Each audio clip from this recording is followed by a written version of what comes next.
Hey everyone, I'm Matt with Ozark Overland Adventures, and if you've been following the channel for a while, you might have seen a YouTube short that I created a few weeks ago, because I just got curious about how heavy my Gladiator is, and I knew it was heavy, but I wasn't sure just how heavy it was.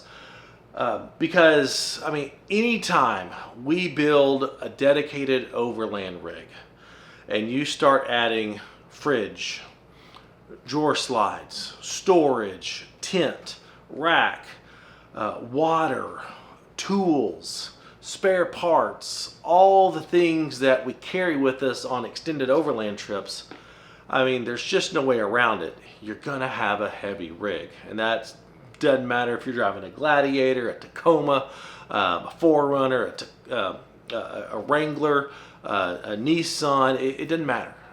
When you start packing all that gear in, your rig's going to get heavy.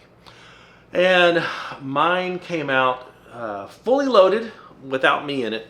I think it was 6,580 pounds, which was a couple hundred pounds over GVWR, gross vehicle weight rating. And that just got me thinking about upgrades that I needed to do to make sure that this stays, you know, as safe as possible. I'm not about to rip off my tent. I'm not about to, you know, remove my storage and all that sort of stuff. It's going to be a heavy rig, but I also tow with it, and so taking that into consideration, I started thinking that it was time to take a look at upgrading my brakes. I mean, it's okay if it's a little slow to get up to, you know, to highway speeds because of the weight. That's fine, but being able to stop is critical, especially in emergency situations. If your rig is heavy, I think one of the upgrades you seriously need to consider is upgrading your brakes, because your factory brakes are not designed to stop as much weight as what a lot of us carry around. So a brake upgrade is a very good consideration, and one that we're about to do on the Gladiator. So here's what we're working with. I decided to go with, right now, a brake pad and rotor upgrade. There are companies that make, you know, big brake kits that replace the pistons on your brakes. And honestly, I didn't want to get into that. I wanted to see how well just a simple upgrade was going to do for me. And if I don't feel like that's good enough, then I'll look into, you know, the piston upgrade and a big brake kit kind of thing. So what we've got here is a set of Power Stop Extreme carbon ceramic brake pads that are a huge upgrade over what you get from the factory in your standard pads. They're low dust, they're designed to handle the heat, and then also to combat the heat, we've got a set of these beautiful things right here.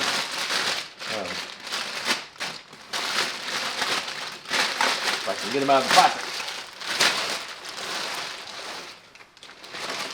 This is Power Stop's slotted and drilled rotors. Now these are supposed to do an incredible job of keeping them cool and dissipating that heat, because if you have ever had hot brakes before, you know they don't do any good. So keeping your brakes cool is critical. And if you're wheeling a heavy rig, if you're towing, you know, something heavy behind your vehicle,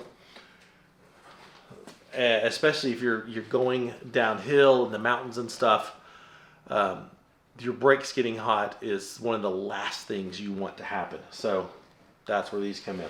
This is actually part of a full kit. I think it's their Z36 kit that comes with rotors and pads. I did order the full kit that comes with both front and rear. Unfortunately, the rear right now is back ordered. So today we're going to be installing the front. Wasn't too worried about that because 70 to 80% of your stopping power is on your front. Anyway, so we're going to start with this, and when the other kit comes in, I'll do it.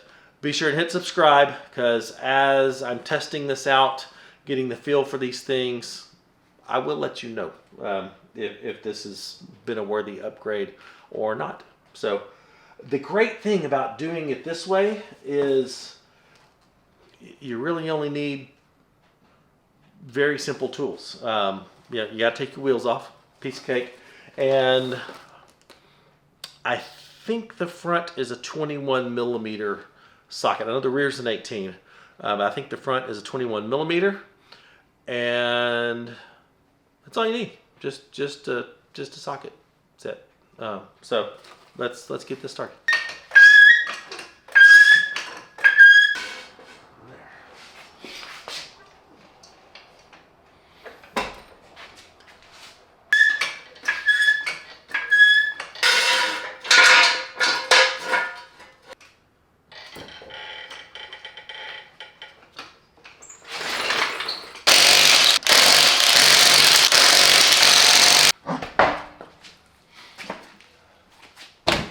I was correct, it is a 21 millimeter.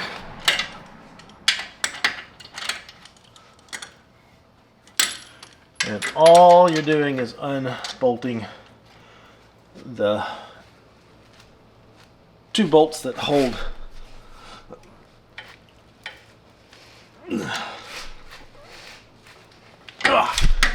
brake caliper on.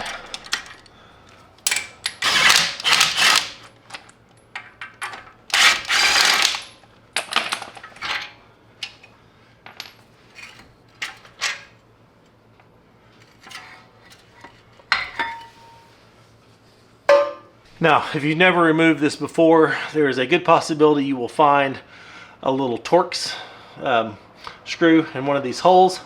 That is just from the factory that holds your brake your brake rotor on. That is not necessary. I removed mine a while back because you don't have to leave it on.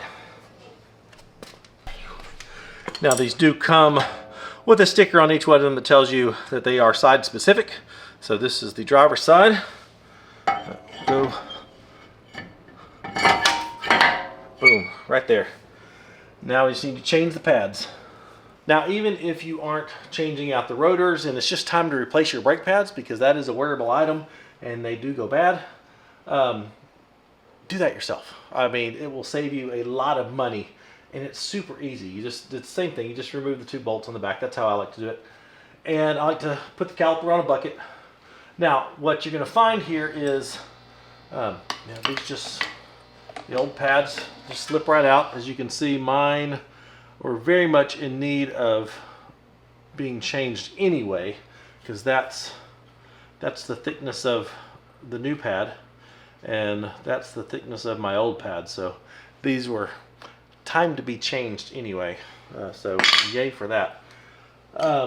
But you have to push the pistons back in, and they make tools for that. I actually did order some off of Amazon, or one off Amazon, but because of the winter weather that we've been having in the south, it's not here yet. So going back to my old trusty, just a big C-clamp like this, and just put that there and just crank down on it and push those pistons back in there. Super easy. Just take your time, because you're pushing that brake fluid back through.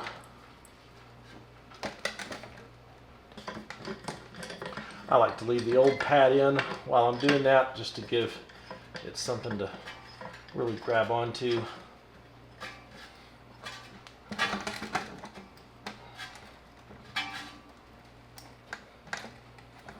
Since this is a twin piston caliper, you may have to, go back and forth. I know on the older JKs and the rear, there's still a single piston, so not so much going back and forth. But the brakes on these are a lot bigger than they used to be. There we go. Now those pistons are back in. Take this pad out.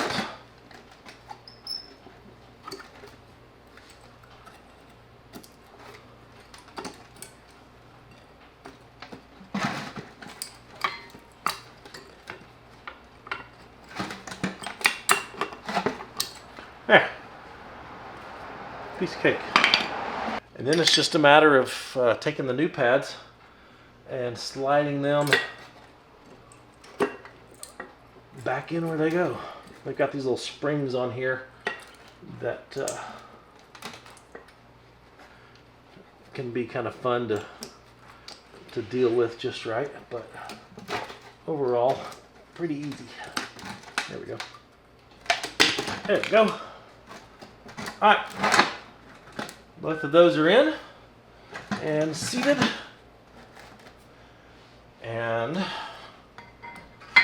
now you just slide it back on the rotor.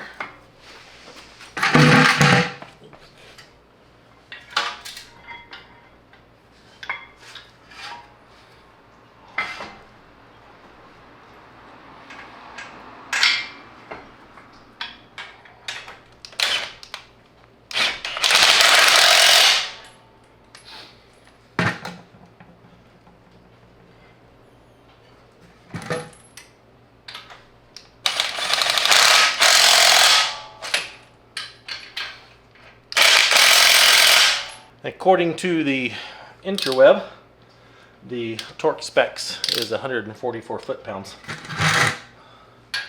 So be sure and get these to proper torque specs for your brakes.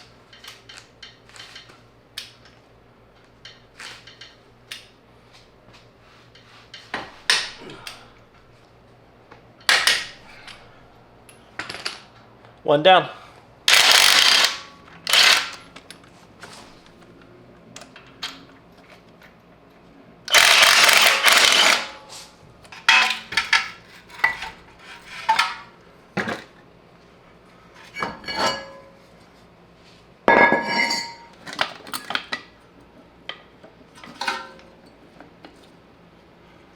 That one was a little better than the other side.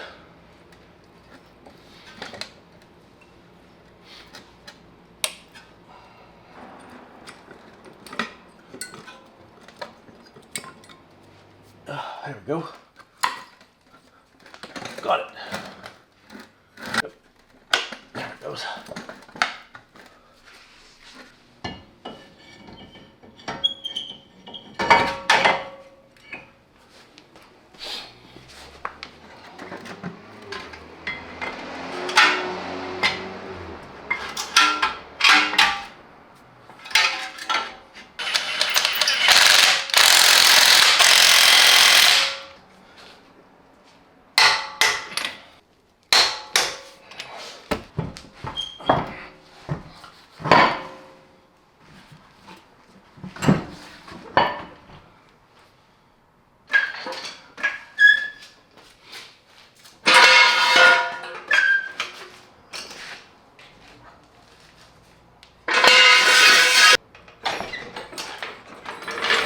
Well, that was pretty easy. Power Stop does recommend a proper braking procedure, which is 5 quick decelerations from 40 to 10. So get up to 40, slam on the brakes, get down to 10, and do that very quickly just to heat up the rotors, heat up the pads.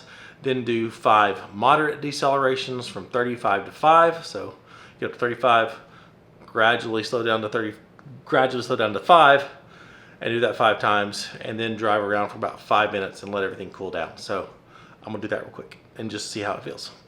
Now the hardest part of this whole process is finding a spot where you can get up to 40 miles an hour, slam on your brakes, go back up to 40 miles an hour, slam on your brakes without impeding traffic and people thinking that you're nuts. So I'm gonna probably get in trouble doing this in my neighborhood.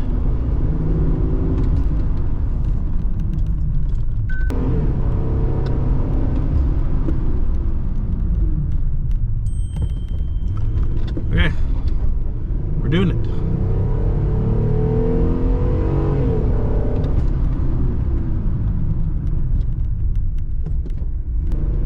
That process is a little weird.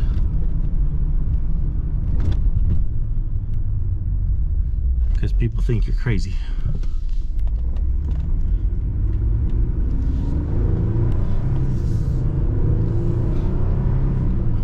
And then if you're doing it on a main road, people get pissed at you for slowing down so far.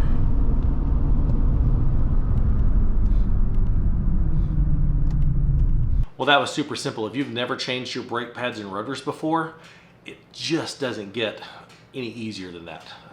You know, socket wrench, and that's pretty much it. Highly recommend doing that yourself. That way you learn your vehicle. And if you've got a heavy rig, consider upgrading those brakes to, you know, the ceramic brake pads, slotted and drilled rotors to keep them cool, because it's the heat that's going to kill you. So I will be letting you know how this goes. I'll give you updates. So be sure and subscribe to the channel. If you're not, hit the like button, assuming that you did. Check out our Patreon if you like the stuff that we're putting out. If you find the Tuesday videos helpful and the Friday videos inspiring, consider checking out that Patreon link in the description and supporting us. You get access to special content, special events, all of our GPS data, and for Ozark Overland Adventures merchandise, go to shopoverlandapparel.com. See you next time. Bye.